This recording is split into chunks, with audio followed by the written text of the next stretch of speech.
Welcome back to another episode of a Reusable Space Program. We're on episode 26 as we see the latest Mun train departing. It's doing its little barbecue roll thing. Let me take this moment just to say, please, if you like the video, like it. If you really like it, subscribe. And please give me comments on what you'd like to see and how you'd like to see it. But anyway, new intro.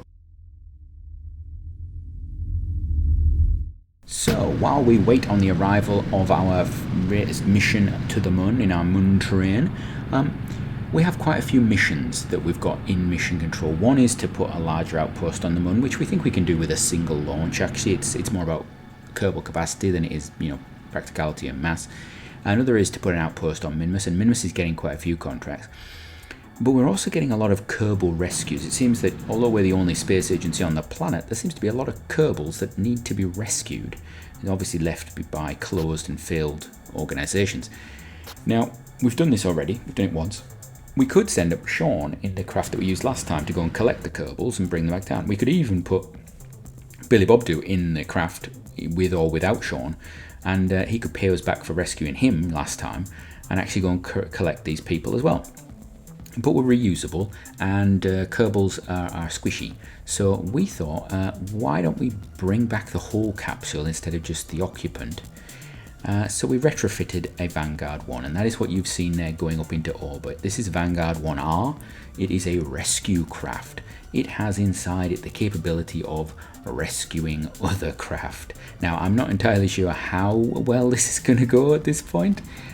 We're just trying to rendezvous at the moment with our target, and so we're actually trying to rescue an individual called Wendell. He seems to be stuck in orbit right now. We don't know what he's in. We do know its dimensions roughly, so we think we can actually get it into the cargo bay. This cargo bay is quite large, actually. It's a couple of meters across, so we're not too worried about these things. But if it's in at the wrong angle, it might be a bit difficult. So we're going to use some really quite advanced systems and ideas here. We've got docking and things like that, and we thought we would really work forward. We need to maybe some sort of safety structure around it, make it really safe. Some sort of grappling structure, multiple arms to come in and control it and hold it in place. We thought, no, we'll just get a big arm and grab it. Yeah, that's right. We're just going to grab it. We're going to grab it with a claw that we'd grab an asteroid with. We're going to grab it with the claw, and hopefully it'll hold on as it goes through the atmosphere. This is our little trial. Can we get one of these things back through the atmosphere? We have a lot of stuff that we want to bring back to Kerbin from orbit. We've got some old craft. We've got, the Cargo 1 and 2 at some point are going to have to be retired. So this is a little trial for us using this craft. We think the Vanguard 1R should be able to actually carry quite a lot of the things that we need to get back. I think the only one we've got is one of the nuclear transports. It's a little big for it, but we'll have to measure that up. We'll have to get the old blueprints out and see if that'll fit. So anyway, this is all automated. We're doing a little rendezvous there. We're just pirouetting. Now, the important thing for this is we actually want to come in the right way. We want to just drift into it. Because the plan is, and there we go, we just fire the engines. That's a little bit too much. And the one problem with the Vanguard is it is not designed for docking so much. It's got RCS stuff, but it's got RCS. I almost said RCS systems again. It's got RCS, but it's not really the docking craft. It would normally deliver a payload that would do the docking. So you see what we're doing. We open our cargo bay, and I time warped straight through. Yeah, because of course physics doesn't work when you time warp, does it? No. So we need physical time warp on this one, sea monsters, please. So what we do is we're going to get our RCS going on. We're going to bring it in, and this time we're not going to time warp it into ourselves. We're going to let it move forward, and as soon as we get it roughly in the right place, there we go, we're going to close our base. So now it's inside. Now, we can't do anything with it right now because, well, there we go.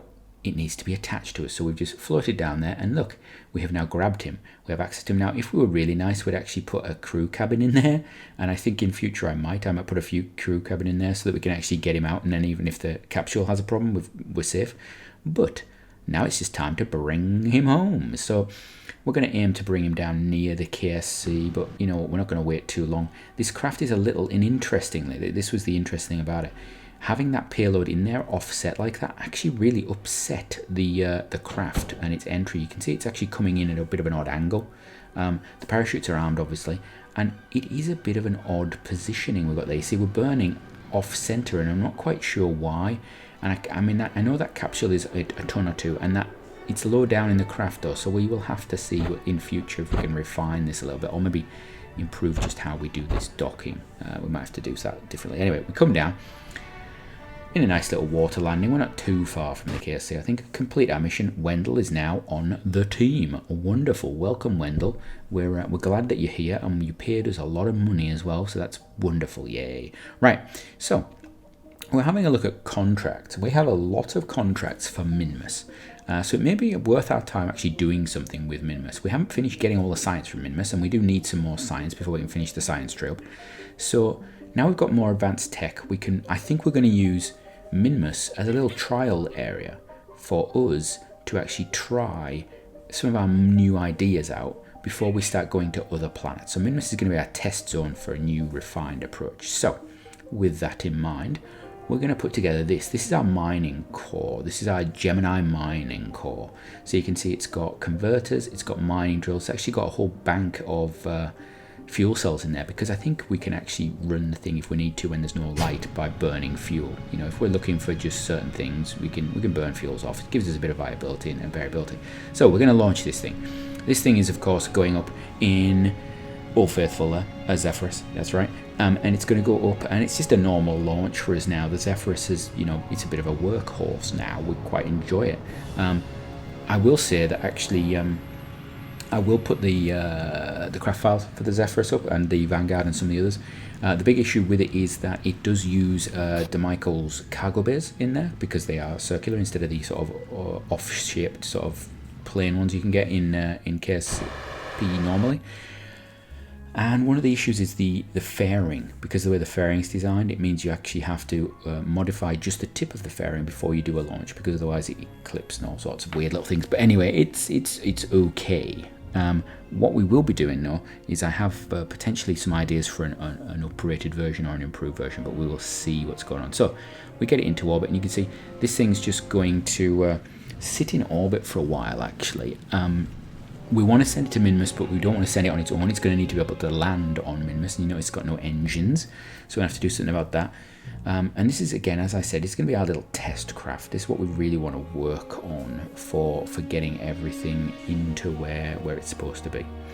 And this is the sort of future of where we're going. You'll notice interestingly, it's got 2 docking ports on the top and not 1.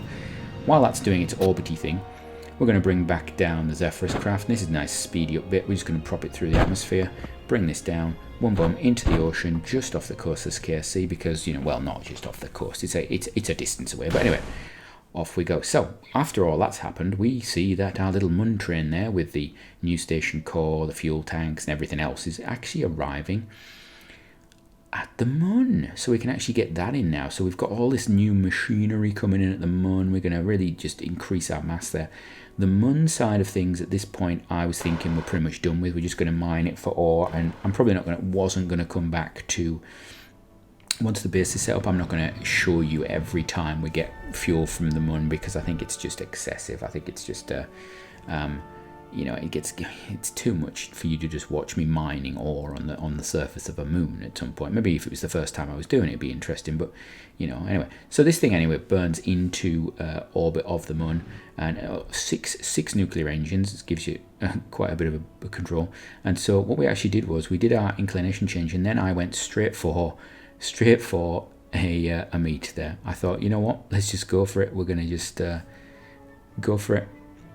I was hoping at this point it'd be all right. I did a little bit of a burn, so the aim was to try and get us, even though we're actually on this elliptical orbit, I want to go straight into almost a single step rendezvous. And I know this craft is big. I was concerned actually that when I started doing this, the distance got down and down and down. I thought this craft potentially could actually smash into the Mun Station 1 because it's that big. So you know, I was aware of this. I also did a little check there to see just how long I was going to have to burn my engines to stop them, just to give me an idea of when to start the burn. So you can see here now, in reality you'd never do this because I'm actually going to burn the engines straight at the station, which is a nightmare. You can see I'm actually off to one side. There we go, and oh, look at that. Oh, that, I do not think you could get better than that. I was so happy with that at the time. Beautiful, just, yeah. Single burn, 2 there, we overburned a little bit, pulled back, and then RCS'd it off. Absolutely perfect.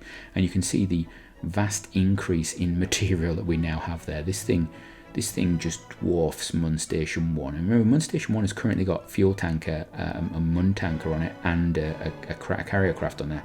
So it's almost at what it was its maximum size. So step 1, we need to well, detach some of these things. There we go. So we're going to take our first one, which is cargo craft there, and we've got to avoid some things.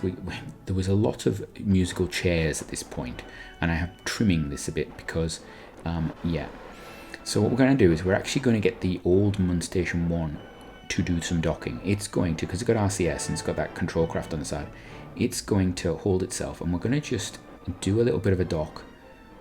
Oh, here we go, onto the side of the new one. And this is messy. This is horrible and messy. So there we go.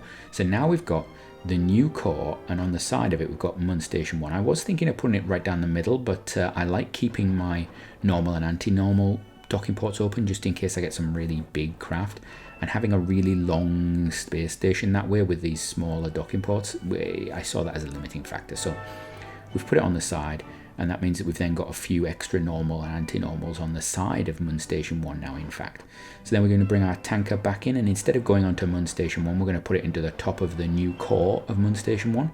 So it's going to be docked to the new section, and it's a little bit tricky. There we go. Oh, no, it would be good if it were attached. There we go. Just ram it on there. That's it. Let it, there we go. So there we go. That's new core in place. These things attached. Right, now let's get this new tanker craft in place. So this is again our inter-system tanker. It doesn't have landing legs. It's going to go between the Mun and Kerbin. And so this one is, version 2. It's got that new sort of design philosophy going where we like strip down everything to its basics. We just want, we just want a bit of metal and some tanks. That's what we want. It's never going to have to go through atmosphere, so it doesn't have to be aerodynamic. Wonderful. I'd like to know, actually, do you prefer this design or do you like the original tanker design? I think the original tanker design is potentially cooler in some ways, but it's a different sort of design philosophy, so we'll see. I think this one potentially has got interplanetary capability built into it. There we go. Dock that heavily. That was just a rub, just rubbing it. Get the docking port working properly, obviously. The big problem we have now is we've got quite large craft, and what I should have done is turned off, there we go. Should have just turned off SAS and let it dock, and there we go. And then we've got this little fuel tank here that is going to go down onto the surface. So what we're actually going to do is we're going to just, there we go, attach to that, and we're going to rotate our engines, and this thing is ready to rock. But before that, I'm actually, and I don't know, one of the main problems was I looked at the fuel on this set of tanks and went, oh, we've got almost no fuel, forgetting the fact that there's a giant orange tank on the bottom of it, which is throwing me off on my thing. So you can actually see that the delta V isn't terrible on that. I could probably have made it down and back up, I think, if I was really pushing it. But I decided, oh, we should really refuel this thing. So we dock this and we're going to fuel it up, and it will be doing its work for us in the future. So what we do is we just fueled it up. You can see now it's full of beautiful fuel. Get its landing legs down, and it's got loads and loads of delta V. And this thing is going to go and land upon the Mun. There we go.